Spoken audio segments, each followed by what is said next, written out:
ओम शांति। ओम शांति। आज 30 सितंबर 2025 प्रातः मुरली। मीठे बच्चे, बाप आए हैं सबके दुख हर कर सुख देने, इसलिए तुम दुख हरता के बच्चे किसी को भी दुख मत दो। प्रश्न है, ऊंच पद पाने वाले बच्चों की मुख्य निशानी क्या होगी? उत्तर है, वे सदा श्रीमत पर चलते रहेंगे, कभी हट नहीं करेंगे, अपने को आप ही राज तिलक देने के लिए पढ़ाई पढ़कर गलप करेंगे, अपने को कभी घाटा नहीं डालेंगे, सर्वप्रति रहम दिल और कल्याणकारी बनेंगे। उन्हें सर्विस का बहुत शौक होगा, कोई भी तुच्छ काम नहीं करेंगे, लड़ेंगे झगड़ेंगे नहीं। गीत है, तूने रात गंवाई सो के। ओम शांति। रूहानी बच्चे रूहानी बाप के सामने बैठे हैं। अब इस भाषा को तो तुम बच्चे ही समझते हो और कोई नया समझ न सके। हे रूहानी बच्चे, ऐसे कभी कोई कह न सके, कहने आएगा ही नहीं। तुम जानते हो हम रूहानी बाप के सामने बैठे हैं, जिस बाप को यथार्थ रीति कोई भी जानते नहीं, भल अपने को भाई भाई भी समझते हैं। हम सब आत्माएं हैं, बाप एक है, परंतु यथार्थ रीति नहीं जानते। जब तक सम्मुख आकर समझे नहीं, तब तक समझें भी कैसे? तुम भी जब सम्मुख आते हो तब समझते हो। तुम हो ब्राह्मण ब्राह्मणियाँ, तुम्हारा सरनेम ही है ब्रह्मावंशी ब्रह्म कुमार कुमारियाँ। शिव की तो सब आत्माएं हैं, तुमको शिव कुमार व शिव कुमारी नहीं कहेंगे, यह अक्सर रोंग हो जाता है। कुमार हो तो कुमारी भी हो। शिव की सब आत्माएं हैं, कुमार कुमारी तब कहा जाता है जब मनुष्य के बच्चे बनते हैं। शिव के बच्चे तो निराकारी आत्माएं हैं ही, मूल वतन में सब आत्माएं ही रहती हैं, जिनको शालिग्राम कहा जाता है। यहाँ आते हैं तो फिर कुमार और कुमारियाँ बनते हैं जिस्मानी। वास्तव में तुम हो कुमार, शिव बाबा के बच्चे। कुमारियाँ और कुमार तब बनते हो जब शरीर में आते हो। तुम ब्रह्म कुमारी हो, इसलिए भाई बहन कहलाते हो। अभी इस समय तुमको नॉलेज मिली है, तुम जानते हो बाबा हमको पावन बनाकर ले जाएंगे। आत्मा जितना बाप को याद करेगी तो पवित्र बन जाएगी। आत्माएं ब्रह्मामुख में यह नॉलेज पढ़ती हैं, चित्रों में भी बाप की नॉलेज क्लियर है।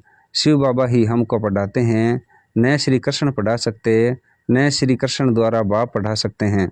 श्री कृष्ण तो वैकुंठ का प्रिंस है, यह भी तुम बच्चों को समझाना है। श्री कृष्ण तो स्वर्ग में अपने माँ बाप का बच्चा होगा, स्वर्गवासी बाप का बच्चा होगा। वो वैकुंठ का प्रिंस है, उनको भी कोई नहीं जानते। श्री कृष्ण जयंती पर अपने अपने घरों में श्री कृष्ण के लिए झूले बनाते हैं, वह मंदिरों में झूले बनाते हैं। माताएं जाकर गोलक में पैसा डालती हैं, पूजा करती हैं। आजकल क्राइस्ट को भी श्री कृष्ण मिसल कहते हैं। ताज आदि पहना कर माँ की गोद में देते हैं, जैसे श्री कृष्ण को दिखाते हैं। अब श्री कृष्ण और क्राइस्ट राशि तो एक ही है, वो लोग कॉपी करते हैं। नहीं तो श्री कृष्ण के जन्म और क्राइस्ट के जन्म में बहुत फ़र्क है। क्राइस्ट का जन्म कोई छोटे बच्चे के रूप में नहीं होता है, क्राइस्ट की आत्मा ने तो कोई में जाकर प्रवेश किया है, विष से पैदा हो न सके। आगे क्राइस्ट को कभी छोटा बच्चा नहीं दिखाते थे, क्रॉस पर दिखाते थे। यह अभी दिखाते हैं। बच्चे जानते हैं धर्म स्थापक को कोई ऐसे मार न सके, तो किसको मारा? जिसमें प्रवेश किया उसको दुख मिला। सतो प्रधान आत्मा को दुख कैसे मिल सकता? उसने क्या कर्म किए जो इतने दुख भोगे? आत्मा ही सतो प्रधान अवस्था में आती है, सबका हिसाब किताब चूकतू होता है। इस समय बाप सबको पावन बनाते हैं, वहाँ से सतो प्रधान आत्मा आकर दुख भोग न सके। आत्मा ही भोगती है ना, आत्मा शरीर में है तो दुख होता है। मुझे दर्द है, यह किसने कहा? इस शरीर में कोई रहने वाला है, वह कहते हैं परमात्मा अंदर है, तो ऐसे थोड़े ही कहेंगे हमको दुख है। सर्व में परमात्मा विराजमान है, तो परमात्मा कैसे दुख भोगेगा? यह आत्मा पुकारती है, हे परमपिता परमात्मा, हमारे दुख हरो, परलौकिक बाप को ही आत्मा पुकारती है। अभी तुम जानते हो बाप आया हुआ है, दुख हरने की युक्ति बता रहे हैं। आत्मा शरीर के साथ ही एवर हेल्दी वेल्दी बनती है। मूल वतन में तो हेल्दी वेल्दी नहीं कहेंगे, वहाँ कोई सृष्टि थोड़े ही है, वहाँ तो है ही शांति। शांति 100 धर्म में टिके हुए हैं। अभी बाप आए हैं सबके दुख हर कर सुख देने। तो बच्चों को भी कहते हैं तुम मेरे बने हो, किसको दुख नहीं देना। यह लड़ाई का मैदान है परंतु गुप्त, वह है प्रत्यक्ष। यह जो गायन है, युद्ध के मैदान में जो मरेंगे वह स्वर्ग में जाएंगे। उसका अर्थ भी समझाना पड़े। इस लड़ाई का महत्व देखो कितना है। बच्चे जानते हैं उस लड़ाई में मरने से कोई स्वर्ग में जा न सके, परंतु गीता में भगवानुवाच है, उनको मानेंगे तो सही ना। भगवान ने किसको कहा? उस लड़ाई वालों को कहा या तुमको कहा? दोनों को कहा। उन्हीं को भी समझाया जाता है। अपने को आत्मा समझ बाप को याद करो, यह सर्विस भी करनी है। अब तुम स्वर्ग में अगर जाना चाहते हो तो पुरुषार्थ करो। लड़ाई में तो सब धर्म वाले हैं, सिख भी हैं, वो तो सिख धर्म में ही जाएंगे। स्वर्ग में तो तब आ सकेंगे जब तुम ब्राह्मणों से आकर ज्ञान लें। जैसे बाबा के पास आते थे तो बाबा समझाते थे, तुम लड़ाई करते शिव बाबा की याद में रहेंगे तो स्वर्ग में आ सकेंगे। बाकी ऐसे नहीं कि स्वर्ग में राजा बनेंगे, नहीं। जास्ती उन्हीं को समझा भी नहीं सकते हो, उनको थोड़ा ही ज्ञान समझाया जाता है। लड़ाई में अपने इष्ट देवता को याद जरूर रखते हैं। सिख होगा तो गुरु गोविंद की जय कहेंगे। ऐसा कोई नहीं जो अपने को आत्मा समझ परमात्मा को याद करे। बाकी हाँ, जो बाप का परिचय लेंगे तो स्वर्ग में आ जाएंगे। सबका बाप तो एक ही है, पतित पावन। वह पतितों को कहते हैं मुझे याद करने से तुम्हारे पाप कट जाएंगे और मैं जो सुखधाम स्थापन करता हूँ उसमें तुम आ जाएंगे। लड़ाई में भी शिव बाबा को याद करेंगे तो स्वर्ग में आ जाएंगे। उस युद्ध के मैदान की बात और है, यहाँ और है। बाप कहते हैं ज्ञान का विनाश नहीं होता है। शिव बाबा के बच्चे तो सब हैं। अब शिव बाबा कहते हैं मामेकम याद करने से तुम मेरे पास आ जाएंगे मुक्ति धाम। फिर जो ज्ञान सिखाया जाता है वह पढ़ेंगे तो स्वर्ग की राजाई मिल जाएगी। कितना सहज है, स्वर्ग में जाने का रास्ता सेकंड में मिल जाता है। हम आत्मा बाप को याद करती हैं। लड़ाई के मैदान में तो खुशी से जाना है, कर्म तो करना ही है। देश के बचाव के लिए सब कुछ करना पड़ता है। वहाँ तो है ही एक धर्म, मतभेद की कोई बात ही नहीं। यहाँ कितना मतभेद है, पानी पर ज़मीन पर झगड़ा, पानी बंद कर देते हैं तो पत्थर मारने लग पड़ते हैं। एक दो को अनाज नहीं देते तो झगड़ा हो जाता है। तुम बच्चे जानते हो हम अपना स्वराज्य स्थापन कर रहे हैं। पढ़ाई से राज्य पाते हैं, नई दुनिया जरूर स्थापन होनी है। नूंद है तो कितनी खुशी होनी चाहिए। कोई भी चीज़ में लड़ने झगड़ने की कोई बात नहीं, रहना भी बहुत साधारण है। बाबा ने समझाया है तुम ससुर घर जाते हो इसलिए अब वनवाह में हो। सभी आत्माएं जाएंगी, शरीर थोड़े ही जाएंगे। शरीर का अभिमान भी छोड़ देना है। हम आत्मा हैं, 84 जन्म अब पूरे हुए हैं। जो भी भारतवासी हो बोलो भारत स्वर्ग था, अब तो कलयुग है। कलयुग में अनेक धर्म हैं, सतयुग में एक ही धर्म था। भारत फिर से स्वर्ग बनना है। समझते भी हैं भगवान आया हुआ है। आगे चल भविष्यवाणी भी करते रहेंगे। वायुमंडल देखेंगे ना तो बाप बच्चों को समझाते हैं बाप तो सभी का है ना, सबका हक है। बाप कहते हैं मैं आया हूँ और सबको कहता हूँ मामेकम याद करो तो तुम्हारे विक्रम विनाश होंगे। अभी तो मनुष्य समझते हैं कभी भी लड़ाई हो सकती है, यह तो कल भी हो सकती है। लड़ाई जोर भरने में देरी थोड़े ही लगती है। परंतु तुम बच्चे समझते हो अभी हमारी राजधानी स्थापन हुई नहीं है तो विनाश कैसे हो सकता है। अर्जुन बाप का पैगाम ही चारों तरफ कहाँ दिया है। पतित पावन बाप कहते हैं मुझे याद करो तो विक्रम विनाश होंगे। यह पैगाम सबके कानों पर जाना चाहिए। भल लड़ाई लगे, बम्स भी लग जाएं, परंतु तुमको निश्चय है कि हमारी राजधानी जरूर स्थापन होनी है, तब तक विनाश हो नहीं सकता। विश्व में शांति कहते हैं ना, विश्व में वार होगी तो विश्व को ख़त्म कर देंगे। यह है विश्वविद्यालय। सारे विश्व को तुम नॉलेज देते हो।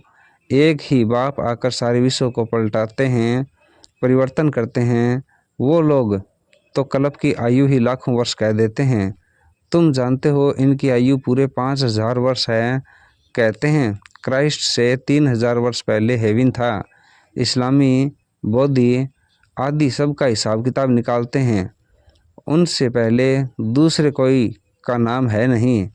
तुम अंगे अक्षरे बता सकते हो तो तुमको कितना नशा रहना चाहिए। झगड़े आदि की बात ही नहीं, झगड़ते वह हैं जो निधन के होते हैं। तुम अभी जो पुरुषार्थ करेंगे 21 जन्म के लिए प्रारब्ध बन जाएगी। लड़ेंगे झगड़ेंगे तो ऊंच पद भी नहीं मिलेगा, सजाएं भी खानी पड़ेंगी। कोई भी बात है, कुछ भी चाहिए तो बाप के पास आओ। गवर्नमेंट भी कहती है ना, तुम फैसला अपने हाथ में नहीं उठाओ।